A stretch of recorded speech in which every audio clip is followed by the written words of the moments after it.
Natural life etch खुश आमदीद वेखण वाले नूं अस्सलाम वालेकुम।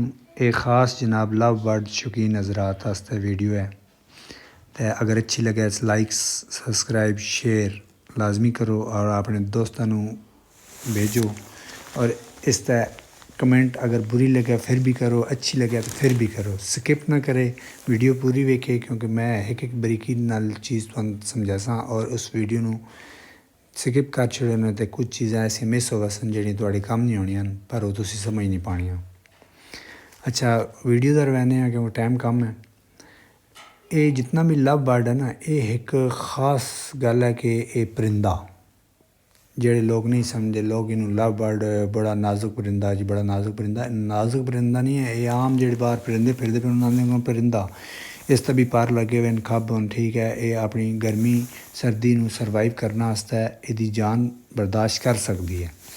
असी जिस टाइम इन्हों खुराक पाने हैं ना डब रोटियां और अंडे ते अंडियां दे छिलके ते प्रोटीन वगैरह अगे पिछे दवाइयां शवाइयां उस नाल परिंदा अंदरों नाजुक होंदा, मजबूत नहीं होंदा, ठीक है। मजबूत करने वास्ते मिक्स दाना पाओ जिस दालां शालां ये चीज़ां मिक्स होन, ठीक है। और इन्होंने डोलियां ला के दियो और खुली धुपत है और ओपन माहौल रखो, ठीक है। कोई इशू नहीं है, किसी किस्म की परेशानी नहीं है, ठीक है। क्योंकि परिंदा जड़ा ये जिसलै आज़ाद हो सी खुली जा नहीं मिल सी ये खुद ब खुद सर्वाइव कर सी और सर्दी तो बचने वास्ते ये डोलियां भी वड़ पैंदा, ठीक है। वेख लो माशाल्लाह वो परली डोली भी अंडे दिते ने, दोबारा बच्चे दे के बच्चे भी हुण पट्ठे बेहतरीन तैयार हो गए, ठीक है। और दोबारा आने तो फिर बह के बच्चे ब्रीड करते पे, ठीक है। ये लव बर्ड ब्रीड बेहतरीन करता, कोई इशू नहीं है। और इन लव बर्ड ब्रीड कर सी जिस तरह थोड़े आस्ट्रेलियन तोते ब्रीड करते हैं, सिर्फ सैटअप जिस तरह मैं बनाया हुआ इस तरह का सैटअप होना चाहिए।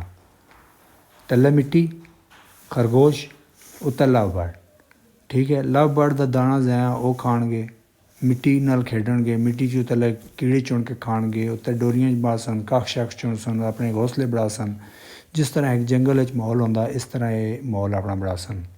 और इन्होंने इतनी हिफाजत करके इन्होंने नाजुक ना करो और अपना नुकसान ना करो, ठीक है। लव बर्ड का अगर शौक करना तो ईजी है, इतना मुश्किल नहीं है। आस्ट्रेलियन पालो और वेखो बच्चे आते और उन्होंने सेल करो, अपनी आमदन भी बढ़ाओ और अंडे बच्चे कढ़ाओ तो मौज मस्ती करो, अपना शौक भी पूरा करो। और बहुत आसान है, मुश्किल नहीं है। तो मेरे चैनल लाजमी, ठीक है, सब्सक्राइब शेयर करो तो इंशाल्लाह अगली वीडियो मिलते हैं। अल्लाह हाफिज़।